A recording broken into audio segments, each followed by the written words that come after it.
Hey my name is Sarah, and today I will be doing the review to, oh lord, Crave by J.R. Ward, Book 2 in the Fallen Angels series. Non-spoilers. I will admit, the first book, which was Covet, I was a little meh on it, but then I read this book, and I'll have to say this deserves a 5 out of 5 stars. As you can see, I'm a little scared because this book did scare me. I'm just like, ah! So, yeah, not spoilers. Good and evil. Been fighting from the beginning of time, and the creator's like, I'm getting bored. Let's wrap things up. So we got a few souls to go catch and see which side gets them souls. And if good wins, yay! If bad wins, oh dear. So we got Jim and his friends, his two friends, Eddie and Adrian. All three of them are fallen angels. Well, Jim's an angel, and Eddie and Ad, short for Adrian, are fallen angels. So yeah, this book takes place with also a person from Jim's past, Isaac, MIA soldier from a shady organization, and his lawyer Greer child, who actually has a connection without even knowing about it. Yeah. And then we have the person representing the bad team, Davina. As you might know, I mentioned her in, my book review for The Chosen Connections. I will say that. This book, the first book was like an opening, like getting you to understand the world. This one is like a nice continuation of diving further into that, because we see a little bit more of the other side and so forth. And I was just like, oh, I need a rule book. I need a rule book here, people. I need to talk with the creator and see if I can adjust some rules now. So yeah, we got a somewhat happy ending, but the other one not so well in the long run. So yeah, for those of you who are J.R. Ward fans, read this series. It will, I believe, eventually tie into the BDB series. So yeah, this is kind of like a little catch-up. 5 out of 5 stars, people, and it is Crave by J.R. Ward. And that is much as I will say for non-spoilers. So, bye! Spoilers.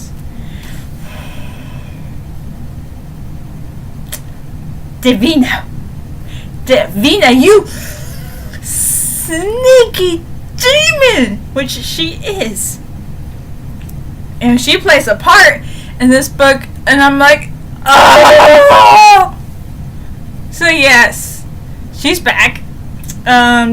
Jim and the guys go to Boston because that's where Isaac is, because, his sponsor for illegal underground fighting decided to put his face on a little ad and everything.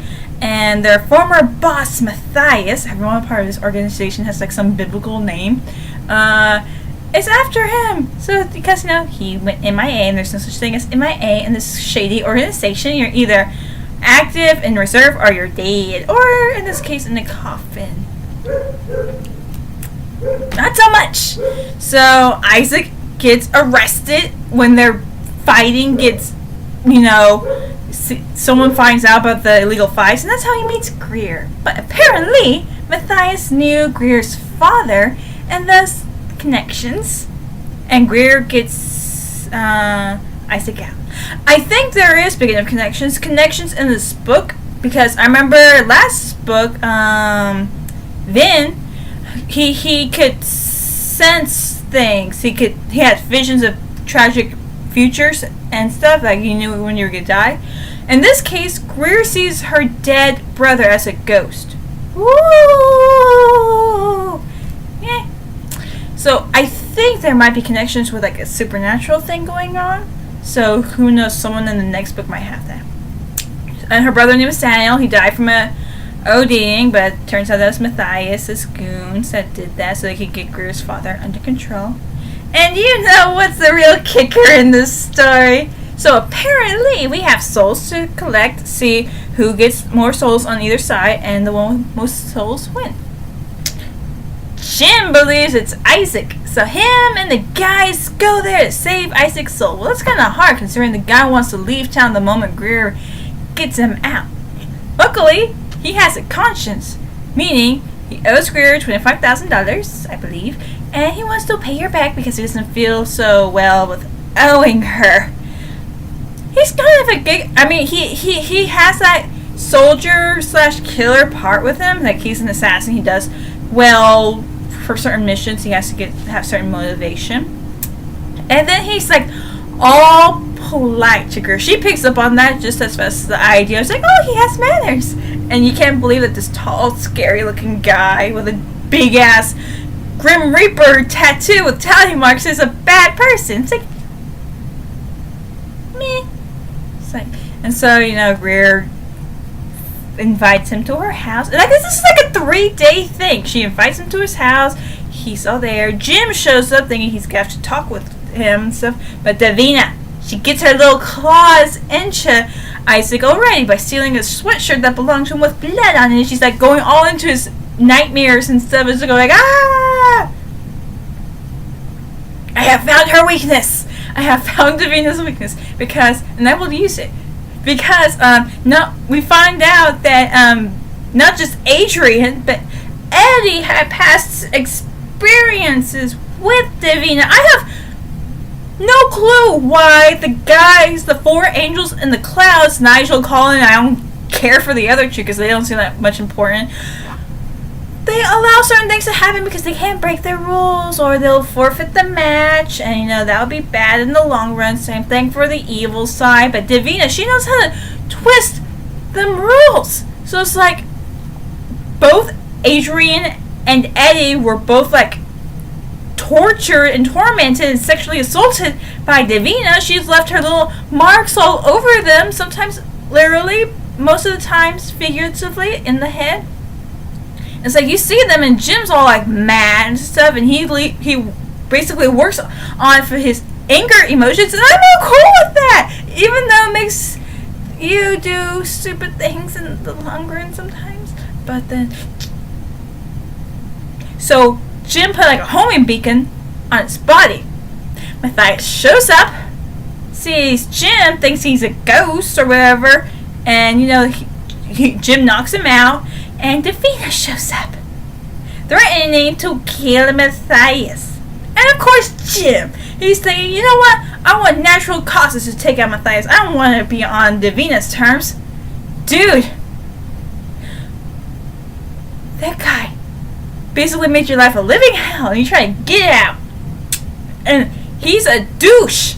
I'm like, oh, he's standing in my arms. Boop. Okay, later, Davina. I would not have done what Jim did. He sacrificed himself to save Matthias. And Davina took him down to her little hellhole and tortured him. And when she couldn't get him physically, she got the girl who she killed in the last book plucked from her wall just to torment Jim so he could talk with her. Just talk. And then she goes, and there goes the girl whose name is Sissy. And it's like Jim goes all Super Saiyan. Seriously, he goes like, ah! And light everywhere. And then, thank God Colin kind of tweaked the rules just a bit so he could go save Jim, because, you can't go down there without giving something up. Thus, I believe you go down there breaking Davina's mirror or whatever, just to get to Jim, someone's got to stay behind. And Davina does other kind of things that she says, oh, I didn't break the rules. I just, went around them as they allowed me, blah, blah, blah. Bitch! I found out your weakness! I found out you have serious OCD problems. Yeah. Because with all your torture and crap, I'm thinking, oh, you think you're all big and bad about your torture? You have not met certain humans that are very more imaginative. I swear, I could come up with all kinds of things you haven't seen yet. But no. You're OCD.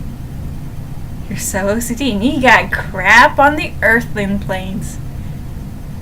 I'm gonna get Davina, you hear me? I'm gonna get into your place. I'm gonna screw everything up. There's gonna be stuff that you wouldn't even imagine where stuff should be in, and I'm just gonna watch you die. I'm just gonna be in the corner going, wah ha ha ha, as you wither and die before me. Y'all should really go, let me handle Davina while y'all go try to find the other souls. It's like, just give me this rule book right now, because the creator, what was with these rules he set up and play? Huh? Give me a rule book, I'll read it, and I'll keep Davina busy so y'all can get the other souls. Moving on. So, Greer and Isaac cook up at her place, and then they get attacked by creepy demon stuff, but Jim set up a protection barrier and everything. So apparently Jim has stronger powers than Eddie and Adrian, who's been at this a whole lot longer, from what it sounds like. Because, boom, magic barrier. Oh, I did it? Okay. Boom, blasting Davina Super Saiyan style. Didn't know angels could do that. Is there a reason why Nigel tricked Davina into picking Jim as the mediator in this game or something? Does he have some more? Does he have more tricks? I don't know. Probably find out more. But yeah, and so we find out that, of course, Greer's dad knows everything about Matthias. Hey, Sophie. And so he's like telling Greer to turn Isaac in, and then a little secret about the death of Greer's brother, and how Matthias actually killed him and everything. But you know what? Davina is very... she's a demon, and I will get her with her OCD, but she's very calculative. She knows how to put her pieces in place. That's Sophie. Oh, it's so blinding in here. And so, there's always a person in the book known as Matthias's second in command. We never got a name at all. He was always referred to as the second in command. And so he blew his brains out at Greer's place, and as a zombie sent a picture to Matthias saying, "Come and get me, And then Jim makes such perfect points. He points out that Matthias did some things that he was against his moral code sometimes. He does have a moral code in a way. He doesn't like breaking it, but he will for the mission. And so, this second in command, he knew how to bring Matthias back from turmoil and make him do things. And when Matthias was starting to doubt, he knew how to do it again. Then again, Davina was wearing his skin at the end. But it's like, so apparently Nigel and Davina get to contemplate on which souls to pick for this game, and they picked Matthias, and Davina's like, oh, I know how to play this one. You better buy all kinds of crap, because I'm going to be switching it around. You can see, people, I am the perfect opponent for Davina. Of course, she might get me at the end, but I made it worth it. Okay, back to the guys, because I can go on this for hours. At least dogs around, because I was wondering, how are they going to take a little dog around on this trip? But I don't know. Maybe a dog is more than just a dog, considering we're dealing with angels and demons. Maybe something else. Okay, I'm getting too far in the dog theory. And so, Greer's father and Isaac come up with an idea to out Sophie. Just her doing her job. And so, they come up with this idea to out Matthias and the organization, and thinking that, Matthias goes, all the people will dissolve and go like, boop, boop, boop. But, Matthias, being himself, I have to admit, I would have done the same thing. He threatens to harm Greer in ways that will leave her broken, and Isaac can just live forever knowing that he did that. I probably would have done the same thing. It's very rational. And so Isaac's like, I don't want to do any harm to Greer. I love her. I've been saying all these lies. She no longer trusts me. And so Isaac teams up with Jim after they find out that Matthias is actually the target. And so, Davina doing something else again when Greer and her father shows up at her place causes an illusion or something that's over Matthias, and he walks right in and calls Isaac saying, you better be here at 30 or your girl's gonna get it. I honestly thought he had a change of heart after Jim gave him the speech about how he was being controlled this entire time and everything. And it's like, we also find out that Matthias actually wanted to die because in the prologue he stepped on the bomb and he wanted to die, but no, Jim saved him and stuff. And it's like, yeah, he's in charge of a shady organization. He will do things to get the mission done, but it's like, and he's a little vengeful. I can't exactly see Matthias as a bad guy. I know some people might disagree with me, but it's like, we get some point of views from him, and it's like, he does have, like I said, a sort of a moral code. He tries to live by it sometimes, and he doubts things that he's been doing, questioning things that he would never do, and it's like, he's not that bad of a bad guy. He's not that bad. So it's like very conflicted when him and Isaac went mano on mano. Thank God Isaac though was wearing a vest, and he stayed by Matthias' side while he was dying. Matthias thought he was seeing a white light, but no! Evil pulls him down underground and sticks him on Davina's trophy wall, which Jim gets sucked back down there because of Davina, and he sees a black flag, knowing that it's Matthias. Because apparently, even though he had like a redeeming moment before he died and everything, he still had the intent to kill Isaac. And that's a no-no. So yeah, Davina won this round. But the reason why this book is called Crave is because Davina has a weird sick love thing for Jim, and he knows that. Because at the end when he wants to scoot out of there, he notices how Davina's all like trying to get closer to him and stuff, and then she says, "I crave you." So Jim has a weapon to use against Davina, even if it might kill him.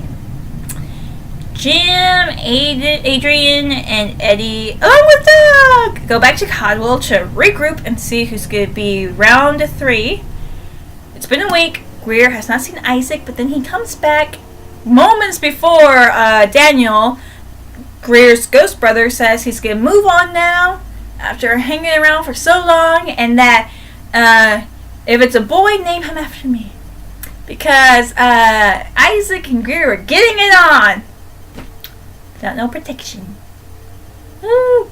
And so, organization's dissolved, I believe. Isaac's okay. He can start a family with Greer. At least we got one happy ending. Although I'm still sad about Matthias, because again, I don't think of him as a big bad guy. Jim and the guys are back in Caldwell. How does this connect with Lassiter? People didn't understand that. How does this connect with Lassiter? Because we got angels, we got Nigel the douche, and Colin the okay dude, and so we got angels, and apparently I know something about this has to do with our favorite angel. I want to know how it connects.